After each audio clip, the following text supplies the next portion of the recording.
আসসালামু আলাইকুম বন্ধুরা, রৌদ্রময় বালুচর গল্পের পার্ট ৭। গল্পটি ভালো লাগলে অবশ্যই চ্যানেলটি সাবস্ক্রাইব করে দিবেন। তো চলুন বেশি কথা না বলে গল্প শুরু করা যাক। আরমান বইটার দিকে তাকিয়ে মনে মনে ভাবে, এই মেয়ে যুক্তিবিদ্যা বই পড়ে এমন অযৌক্তিক কাজ কিভাবে করে এই মেয়ে?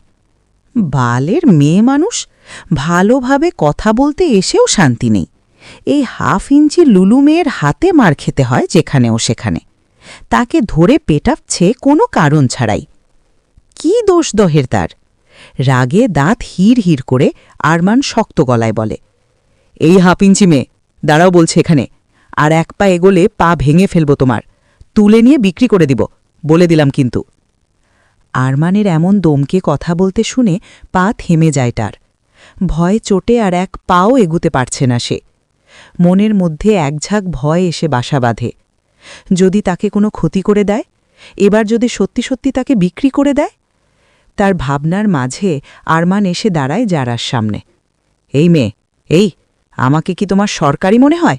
যখন দেখছ তখনই আমায় আঘাত করছো, সমস্যা কি তোমার? কিছুটা চেঁচিয়ে কথাগুলো বলে আরমান। আরমানের কথায় কোনো হেলদোল দেখা গেল না জারার মাঝে। যে ভাবনায় ব্যস্ত, কিভাবে পালাবে এখন এখান থেকে।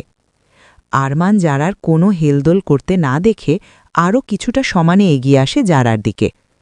আরমানকে তার কাছে আসতে দেখে নিজেকে বাঁচাতে আবার হাত তুলে আঘাত করার জন্য জারা, কিন্তু এবার আর সফল হতে পারেনি সে। তার আগেই আরনাম ওর হাত দড়ে ফেলে। জীবনেই প্রথম কোনো পুরুষ ছোঁয়া পেয়ে কেঁপে ওঠে যারা। পুরুষালী গায়ের গন্ধ তার নাকে এসে বারবার সুরসুরি দিচ্ছে। হাত পা বরফের মতো ঠান্ডা হয়ে আসছে তার। বুকটা মুচড়ে দিয়ে ওঠে। এই লোকটা তার ক্ষতি করে দিবা না তো এখন? যারার দুই হাত নিজের হাতের ভিতরে রেখেই আরমান আবার বলে, এই হাপিঞ্চি মেয়ে মানুষ, সমস্যা কি তোমার? এইটুকু হাইট নিয়ে এত সাহস দেখাও কি করে? তুলে এক আছাড় দিব, 7 দিনেও বেড থেকে নামতে পারবে না। কথা না শুনে বারবার আঘাত করছো কেন? তুমি জানো আমি কে, কি করতে পারি তোমার সাথে? ধারণা আছে কোনো? আরমানের ভয়ে চোখ ছলছল হয়ে আসে তার। এই লোকটাকে তো আসলেই সে চেনে না। 2 বার আঘাত করেছে সে। যদি কোনো ছেলে ধরা হয় এই লোকটা তখন? যদি তাকে তুলে নিয়ে বিক্রি করে দেয়? সেদিন তো লোকটা তাকে বলেছে পরের বার দেখলে সোজা বিক্রি করে দিবে। এখন আমি কি করব? জারার ভাবনার মাঝে আবার আরমান বলে, এই মেয়ে, এই, কথা বল। কথা বলার মাঝে ফোন বেজে ওঠে। কিছুটা বিরক্ত হয় আরমান। সম্পূর্ণ শেষ করতে পারল না, তার ফোন বেজে ওঠে তার আগে। জারার 2 হাত নিজের এক হাতে নিয়ে প্যান্টের পকেট থেকে ফোনটা বের করে দেখে রাশেদ কল করছে। এক রাশ বিরক্ত নিয়ে কলটা রিসিভ করে। হ্যাঁ, বল রাশেদ। ফোনে থাকা লোকটা কি বলল তা শোনা গেল না। হ্যাঁ, পেয়ে গেছি, রাতে পাঠিয়ে দিব। আবারও শোনা গেল না কিছু। হ্যাঁ, সাথেই আছে আমার, পাঠিয়ে দিব। বলেই কলটা কেটে দেয় আরমান। আরমানের কথা শুনে এবার জোরে কান্না করে দেয় জারা। প্লিজ আমার কোনো ক্ষতি করবেন না, আমি আপনাকে আর মারব না, সত্যি বলছি। আমাকে বিক্রি করে দিবেন না প্লিজ। আমার আম্মু আমার জন্য খুব কষ্ট পাবে। আমার খরগোশগুলো না খেতে পেয়ে মারা যাবে। আমি আর আপনার সামনেও আসব না, প্লিজ এবারের মতো যেতে দিন আমাকে। কান্না করতে করতে এক নাগাড়ে কথাগুলো বলে ফেলে যারা। এই মেয়ে, কি বলছে এসব? তাকে কেন সে বিক্রি করে দিতে যাবে? সে তো এতক্ষণ অফিসের ইম্পর্টেন্ট ফাইলের কথা বলছিল রাশেদের সাথে। আর এই হাফ ইঞ্চি মেয়ে বুঝল কি? তাকে নারী পাচারকারী ভাবছে না তো আবার? আল্লাহ, এই মেয়ের ছোট মাথায় কত কিছু ঘোরে। নিজের মনেই বিড়বিড় করে কথাগুলো বলে আরমান। এই মেয়ে, এই, কথা বল। কথা বলার মাঝে তাদের পিছন থেকে কারো কথা বেশি আসছে। রাগে নিজের চুল ছিঁড়তে ইচ্ছে করছে তার। বাল, তাকে কেউ কথা সম্পূর্ণ করতে কেন দেয় না? সে কথা বললেই কেন সবাই ভিলেনের মতো বাম হাত ঢুকিয়ে দেয়? এই মিয়া, এই, আপনি আমার বন্ধুর হাত এইভাবে ধরে আছেন কেন? তাড়াতাড়ি ওর হাত ছাড়ুন, আপনি এক্ষুনি ছাড়ুন। মিম, হ্যাঁ, তাড়াতাড়ি হাত ছাড়ুন আমার বন্ধুর, নয়তো এই ঘাটের সামনে গণপিটুনি খাওয়াবো আপনাকে, আমার বন্ধুর হাত ধরার অপরাধে। ফিহা। পরপর কথাগুলো বলে থামে মিম আর ফিহা। আরমানের সামনে এসে এক ঝটকায় জারার হাতটা টান দিয়ে ছাড়িয়ে নেয় মিম। হাত ছাড়িয়ে আরমানের দিকে আঙুল তাক করে মিম বলে, আমার বন্ধু বোকা, তাকে বিরক্ত করছেন, তার হাত ধরছেন? সাহস তো আপনার কম না। বাড়ি কোথায় আপনার? আগে তো এই গ্রামে দেখিনি। মিমের কথা শুনে রাগী লোক নিয়ে মিমের দিকে তাকায় আরমান আর বলে, তোমার বন্ধু বোকা? তুমি জানো তোমাদের এই বোকা বন্ধু আমার সাথে ঠিক কি করছে? তোমাদের ভাগ্য ভালো, এখনো মেরে দেইনি আমি ওকে। আরমানের রাগী লোক দেখে কিছুটা দমে যায় মিম। ফিহা যারাকে ধরে দাঁড়িয়ে আছে মিমের সাথে। যারা ভয়ে কান্না করছে এখনো, তাই ফিহা কিছুটা মিনমিন সুরে বলে, না মানে ভাইয়া, আপনার বাসা কোথায়? আগেও দেখিনি এই গ্রামে। আমার বাড়ি ময়মনসিংহ। আরমানের কথা শুনে তিনজন বড় বড় চোখ করে তাকায় আরমানের দিকে। লোকটার বাড়ি ময়মনসিংহ হলে এখানে কি করে? প্রশ্নটা তিনজনের মনে আসলেও জিজ্ঞেস করতে পারল না ভয়ে। তাদের দিকে কেমন লাল চক্ষু দিয়ে তাকিয়ে আছে।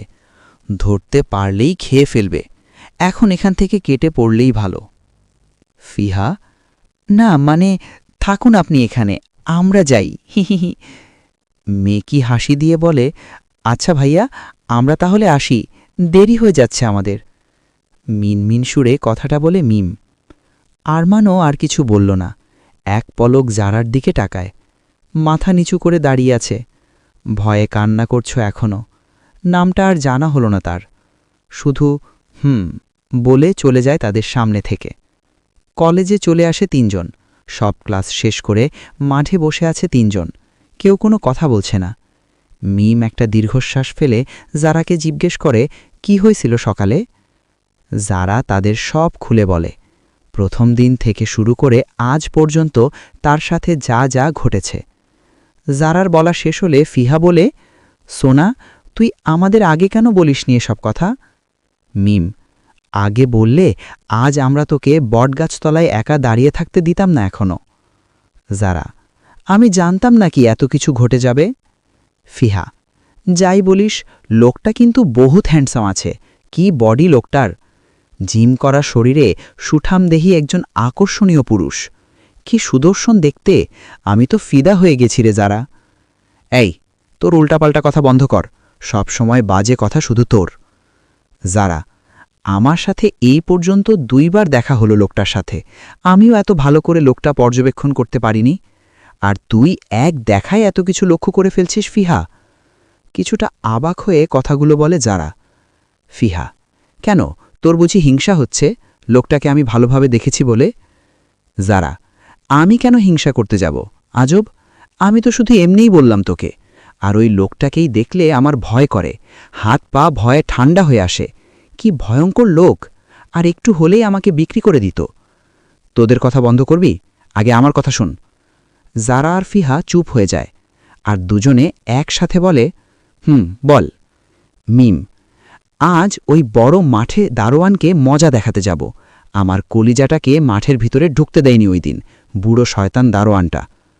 ফিহা, এটা তো আমি ভুলেই গেছি। চল চল তাড়াতাড়ি। বসা থেকে উঠে রাস্তায় এসে দাঁড়ায় গাড়ির জন্য। কিছু সময় পর গাড়ি পেয়েও যায়। নদী পার হয়ে এসে দাঁড়ায় বড় মাঠের গেটের সামনে তিনজন। দারোয়ান চাচা, আপনি নাকি আমার কলিজাকে মাঠে ঢুকতে দেননি ওই দিন? মিম, তিনজন মেয়ে একসাথে দাঁড়িয়ে আছে গেটের সামনে। দারোয়ান তিনজনের দিকে তাকিয়ে আছে, বোঝার চেষ্টা করছে কার কলিজার কথা বলছে তারা তাকে। কার কলিজা গেট দিয়ে ঢুকবে কিভাবে? কলিজা কি হেঁটে পারে নাকি? তোমরা কার কলিজার কথা বলছো? আমি কার কলিজা গেটের ভিতরে ঢুকতে দেইনি। মিম আর ফিহা একসঙ্গে বলে ওঠে, আমাদের কলিজাকে আপনি ভিতরে ঢুকতে দেননি। দারোয়ান, কলিজা কিভাবে গেট দিয়ে প্রবেশ করবে? কলিজা কি হাঁটতে পারে নাকি? ফিহা, আমাদের কলিজা হাঁটতে না পারলে বৃহস্পতিবার এই গেটের সামনে আসলো কি করে? মিম, হেঁটে আসলো বলেই তো তাকে আপনি ঢুকতে দেননি, অপমান করে তাড়িয়ে দিয়েছেন। আরে, তোমরা কোন কলিজার কথা বলছো? আমি তো কিছুই বুঝতে পারছি না তোমাদের কথা। এখন বুঝবেন কি করে? কি হচ্ছে এখানে? এত চিৎকার চেঁচামেচি কেন হচ্ছে গেটের সামনে?